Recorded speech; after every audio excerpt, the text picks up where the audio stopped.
Hello everyone, welcome back to the Fantasy Football Fix YouTube channel. My name is FPL Nacho and in this video we're going to be discussing wildcard differentials to help you pick those low ownership players ahead of game week 8 and try and break that current template. So if you do enjoy this video, be sure to hit that like button, and if you're new around here, hit that subscribe button to show your support. So without further ado, let's take a look at these tasty wildcard differentials. So first up, it is worth mentioning that we're going to be looking at defensive assets to kick off this wildcard differential video.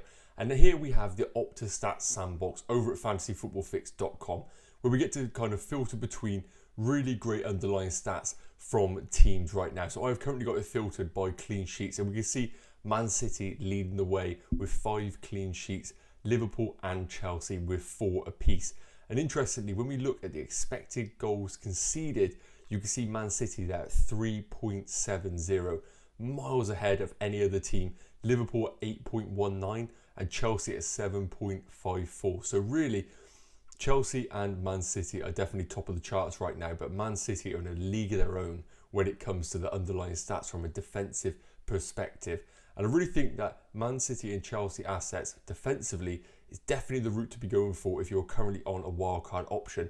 Because of the fixture swings that both teams have from game week 8 onwards, they look like a real viable option going into your wildcard sides. And in particular Chelsea, who we're going to have a look at now, a few options that are going to be really lowly owned options that could be brilliant picks into your wildcard teams.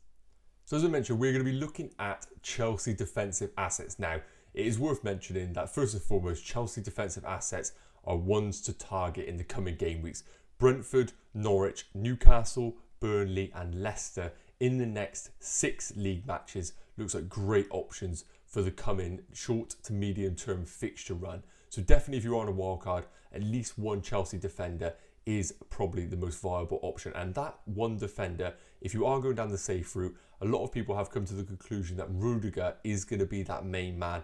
And I cannot deny that. But of course, this is a wildcard differentials video. I can't be telling you guys to pick a player who's a bit more template. So Rudiger is off the table, but it's worth noting that he would be my number 1 pick just because of his guaranteed minutes and the occasional potential attack and return as we've seen on some of them corners. But right now I have got both Azpi and Chilwell up as my 2 potential differential options in this video. Now, it is worth noting that Alonso is definitely a viable option. However, at 25% ownership, and as I mentioned, I'm looking at differentials for this particular video, I'm not going to be including him. And it's worth mentioning as well, I do think that Alonso is currently sitting in a tricky spot where I don't think you necessarily can sell him, but I wouldn't look to buy him because of a certain Benjamin Chilwell, who I'm about to look at now. So comparing the two right now, Azpi and Chilwell, both sitting below 10% ownership, which is quite surprising with Azpi in particular.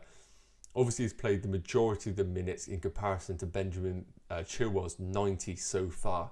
And as we can see here, as we scroll down the player heat maps on Fantasy Football Fix, we can come down to the touch maps here, which clearly with Azpi's touch map, we get a lot more information, a lot more data to understand where he is operating in this Chelsea side. Now, it's worth mentioning that Azpi has played in numerous roles for Chelsea so far. In the absence of Reece James, he's played as a right wing back. And when Reece James has been in the team, he has played as a right centre-back. So the heat map is definitely not influenced by one particular position. This is definitely by, as you can see, the further up in the final third, that would have been when he operated in a right wing-back position. Now, it's worth mentioning, with Reece James potentially returning from injury in the short term, are we going to see Azpi getting in these final third positions? I'm not too sure. I think he will return back to that right-sided centre-back more often than a right wing back once Reece James returns. As you can see on Ben Chilwell's touch map, getting on the set pieces, we can see a corner taker on that right hand side, which is going to be really good and beneficial for us FPL managers. As we can see here, the touch map, very little data to analyse here just because of only featuring in 1 game so far for Chelsea. But 4 shots, as you can see there, 3 attempted assists. So really nice underlying stats for Ben Chilwell in that one particular fixture. And already outscoring Azpi with shots. So quite interesting stats for Chilwell, but something that we've come to expect with Benjamin Chilwell over the last season at Chelsea. And as we come down here into the attacking department of the player heat map section here, we can see that Ben Chilwell is outstatting Azpilicueta for expected goals, shots on target, shot on the box. But again, we'd expect Azpilicueta to kind of be winning the areas like expected assists with 1.15 in comparison to Ben Chilwell's 0.13, and again the attempted assists 6-3. But I really do think that there is a real great potential here for Ben Chilwell, currently sitting at 5.6 million. I think the big worry right now for managers is he going to be sharing game time with Marcos Alonso? Now, I do definitely think that this is a factor you need to consider when you're potentially bringing in a differential like Ben Chilwell. I think that we know the position is only going to be a left wing back, whereas Azpilicueta could play as a right wing back or a right centre back, which I think is a blessing and a curse. I think he plays right wing back, that makes his attacking potential and output higher as an FPL asset. When he goes back into the right centre back, he only really is going to offer clean sheet potential. But if I had to pick one of these players right now, I still think Azpilicueta would be my number one go-to pick. Slightly more expensive and slightly more ownership, but I think the fact that he can play in two positions in this Chelsea side and not up against a player like Marcos Alonso who is still delivering for both the national team and Chelsea, I think Azpilicueta is worth the extra cash if you are looking to do a wildcard alongside Rudiger. So next up, moving away from the defenders, we're looking at the forwards available in our wildcard drafts. And before I go into detail here, I want to mention that this topic is going to be based on Jamie Vardy now. Currently sat at 14% ownership. I know he's not necessarily a differential. However, when we do compare him to the likes of Lukaku and Ronaldo in their ownerships, he then starts to become a bit of a tasty differential in comparison to these two premiums. And I'm throwing Antonio into the mix here, 8 million right now, but playing like a 12 million forward with the underlying stats that he has. And with his ownership right now, he definitely makes Jamie Vardy a differential in those wildcard teams. And of course, Harry Kane is involved because he always is going to be a brilliant FPL option, although you can see hasn't got a goal so far. But right now you're looking at the fixed comparison matrix over a Fantasy Football Fix, one of my favourite tools available to use on the website. Gives us a great opportunity to compare up to 5 players against one another and select the underlying stats that you want to compare against those, which tells us who is leading the way. And as you can see here right now, Jamie Vardy in the goals department, 6 so far for him from game weeks 1 to 7, with Antonio second with 5, Lukaku and Ronaldo with 3, and again, Harry Kane yet to hit the onion bag with 0 goals so far this season. So it's really showing that Jamie Vardy, like he does every single season, flies under the radar when we have the premiums like Harry Kane, Lukaku and Ronaldo catching our fancy. He still delivers week in, week out. And when we come down a little bit lower here, we can come into a few more comparisons. Now, I appreciate that Jamie Vardy has played the most minutes of any player available, but again, this is not something that should be looked at negatively because he is one of the talisman in this Leicester team, underperforming slightly as a team. However, he is the go-to man and it clearly isn't going to be a rotation risk in this side. Whereas, as you can see, Ronaldo's minutes, a little bit less, obviously coming into the league a little bit later, but with it being a bit older, managed alongside Edinson Cavani, we need to take those risks into account. And I think with Jamie Vardy, we're getting as much of a guaranteed forward as anybody in this selection line here. Touched in the opposition box, again, Antonio leading the way. I mentioned he's a brilliant value pick, but Jamie Vardy at 41, still some really solid underlying stats. 1 FPL assist and 20 shots for him so far. Again, Antonio leading the way with 27 points. But something I want to show you guys here, which I think is really interesting, is our predicted points over the next 5 game weeks. So you can see just below the name and the icon of the players, we get a figure of what our predicted points are over this period. Jamie Vardy currently sitting at 25 points over the next 5 game weeks. Now, that isn't as good as the likes of Lukaku and Ronaldo. Clearly, Lukaku's coming into a great run of fixtures. I think that's understandable why his projected points are significantly higher. And again, with Cristiano Ronaldo, with the underlying stats that he has performed over his recent game weeks, that's why his projected points are clearly a bit higher than Jamie Vardy's. So when we do look at these underlying stats, I really do think at 10.5 million, Vardy is somebody that should be considered in everybody's wildcard drafts.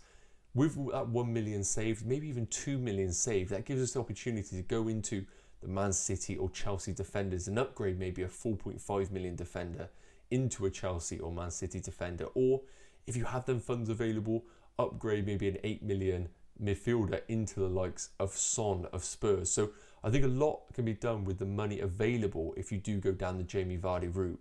And I know that Jamie Vardy's had a great start to the season. We can see the underlying stats, but the fixtures are only getting better for Leicester as they progress.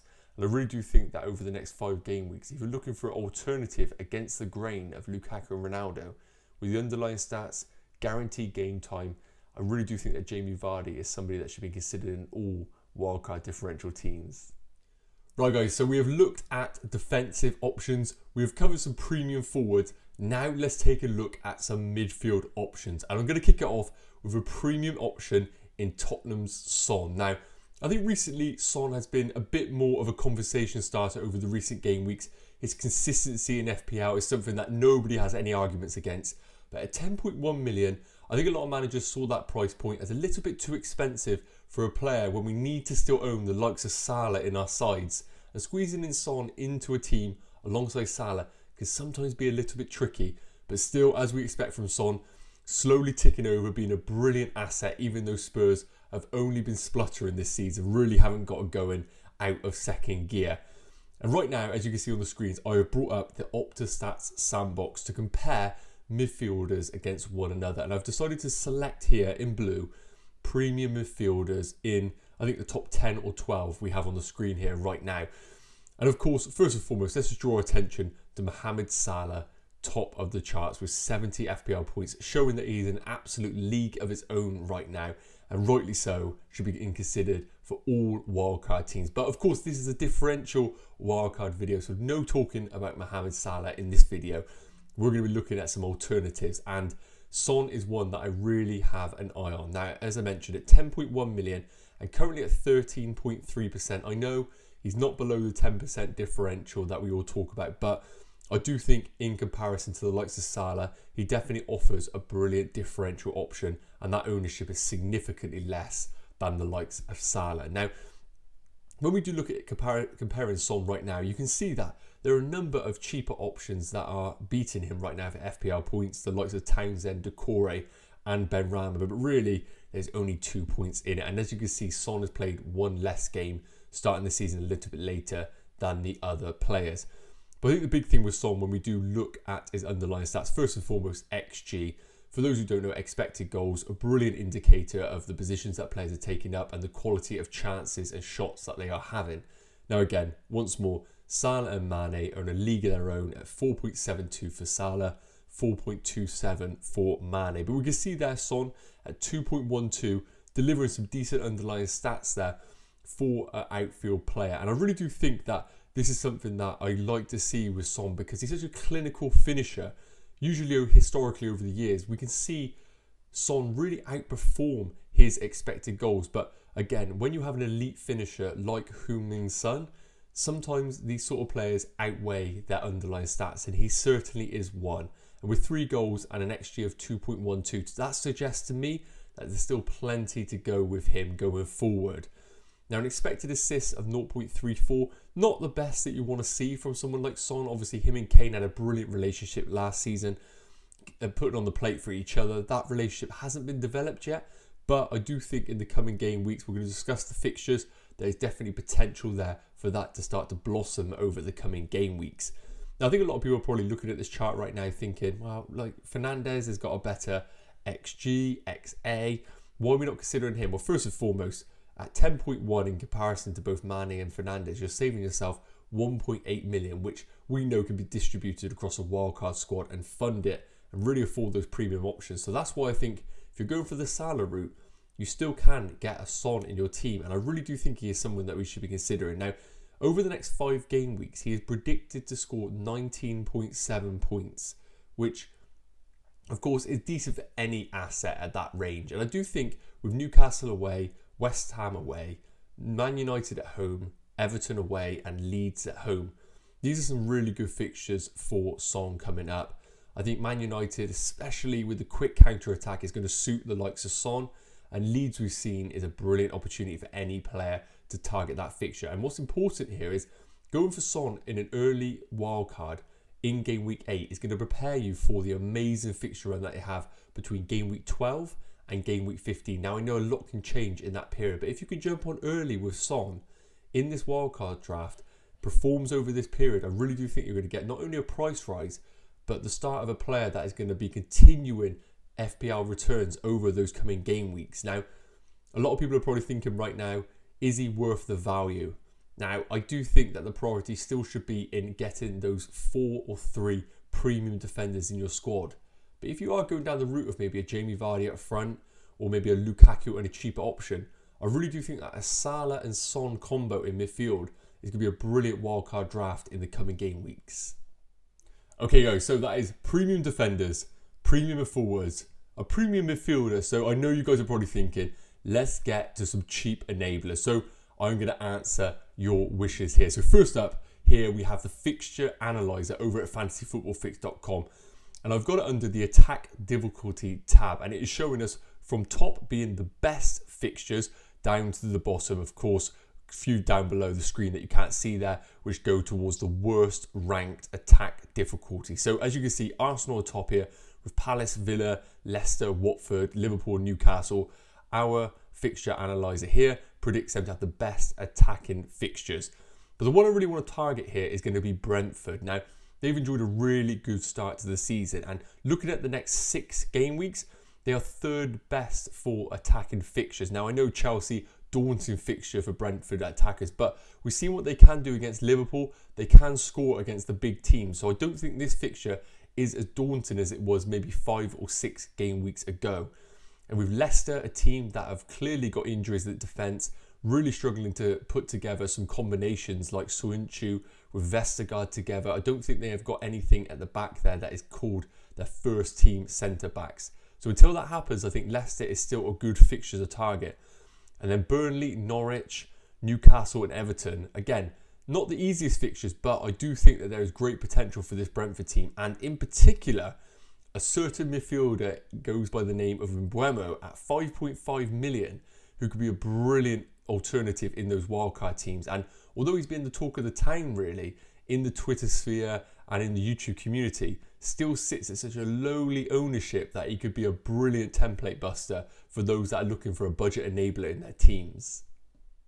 So here we're going to be focusing on Brentford's Mbeumo, and I have gone into the player heat map section on Fantasy Football Fix, and we're going to compare him to his strike partner Ivan Toney. Now, it's worth mentioning, of course, Mbeumo is a midfielder on FPL. Ivan Toney is a forward and a little bit more expensive as well at 6.3 million. Mbeumo currently at 5.5 million. And the reason I want to compare the two is because, of course, Toney is on set pieces like penalties and, of course, as a forward in the game. But at 15% in Toney, Mbeumo is only 1.5%. This is an unbelievable differential for your wildcard drafts. And this is why I want to compare him to Toney, because I believe that not only you could go for a double up in these two in your teams in wildcard and still have plenty of money to spend in your squads.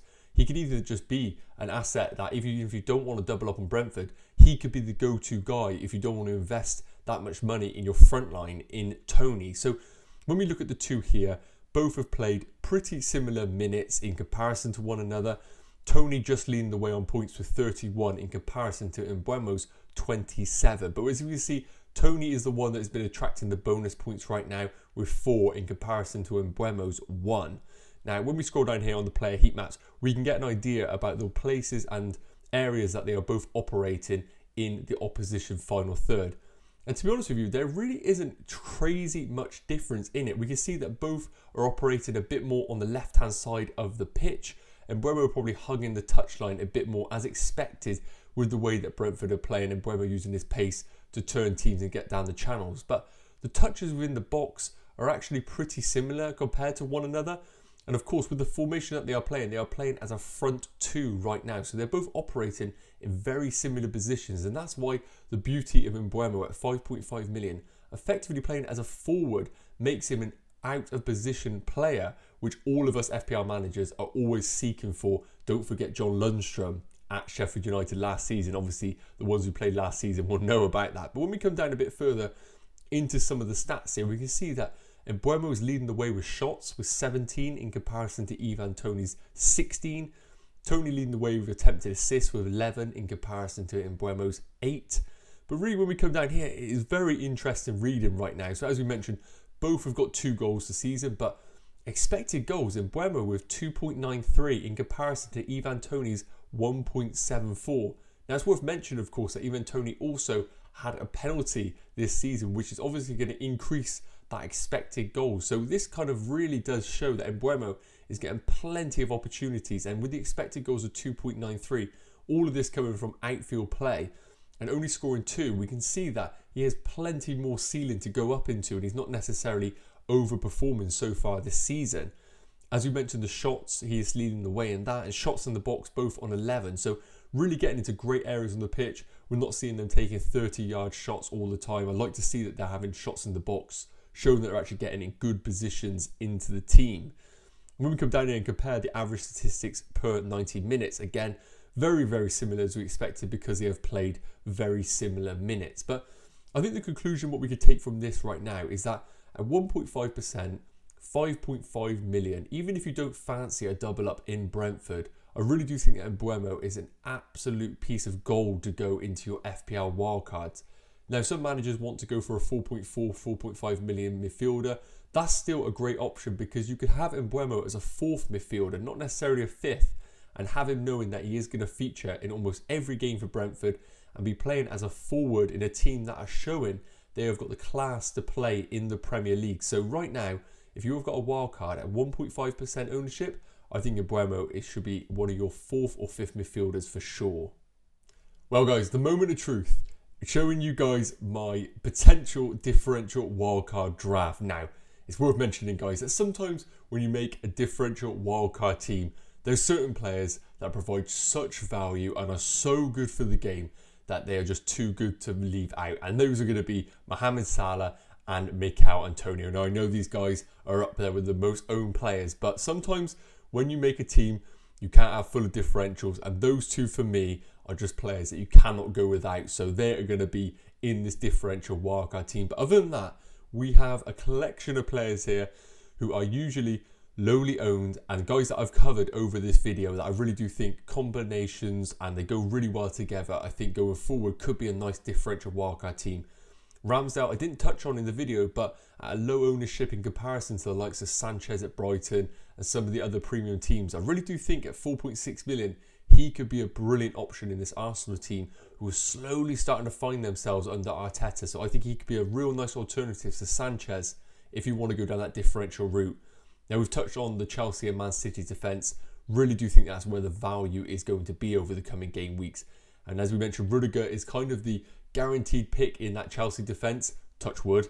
Azpilicueta is going to be a bit more of the differential attacking threat asset in that Chelsea defence. And Cancelo and Laporte, really do think they complement each other well. I think Diaz could easily become Laporte, but a little bit lower ownership. I think Laporte is a nice alternative to Diaz, and at 0.6 cheaper, a real nice way of enabling some other players into this squad. And Cancelo, I really do think is the go-to defender over the coming game weeks, just because of his underlying stats of attacking output and with the Man City fixtures coming up, which you can see underneath the player name.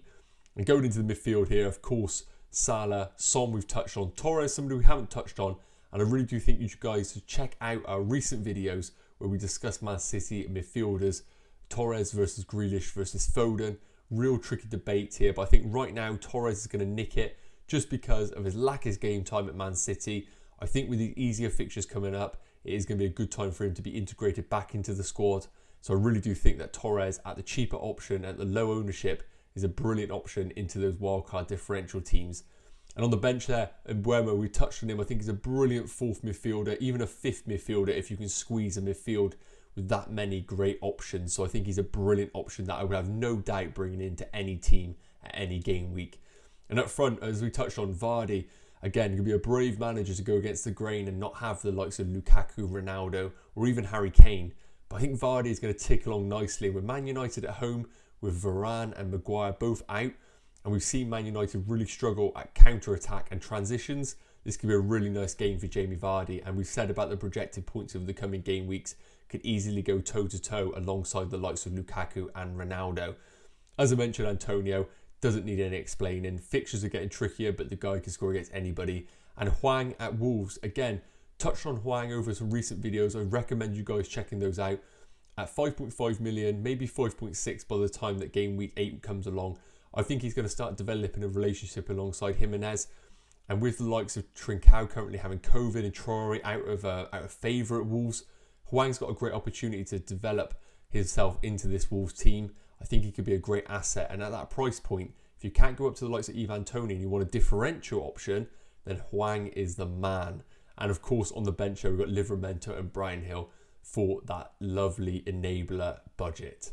So guys, that is going to wrap up today's video. I really hope that you guys have enjoyed this little bit of a different video, and hopefully it's giving you some food for thought and hopefully no headaches when you're making this wildcard team. So if you have enjoyed the video, guys, be sure to show the love and hit that like button. And if you haven't already, be sure to subscribe. With our daily price change videos and plenty of other series dropping, you don't want to be missing a thing. So be sure to hit that notification bell. You'll get alerted every time we drop a new video, which is daily of recent. So we'll see you guys same time tomorrow. Cheers.